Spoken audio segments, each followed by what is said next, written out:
Come candidata di Più Veneto in Europa chiedo scuole al passo con i tempi, investire, sfruttando al meglio i fondi europei, nel rinnovamento dell'edilizia scolastica e nell'efficientamento energetico per garantire luoghi di apprendimento sicuri e confortevoli ai nostri ragazzi. Apriamo una piattaforma di collaborazione tra la Regione e le province per la gestione delle strutture scolastiche e dei processi di formazione. Manca anche un'equa distribuzione degli asili nido nel territorio.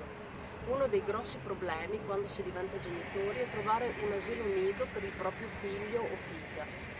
In Veneto la stragrande maggioranza degli asili nido è privata e quando in un piccolo paese l'asilo chiude a causa di denatalità o per pagamenti in ritardo da parte della regione, la famiglia si trova in grosse difficoltà.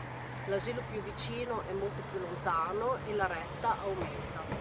Spesso la donna è costretta a rinunciare al proprio posto di lavoro per accudire i figli. Come candidata di Più Veneto in Europa mi batto perché tutto questo cambi.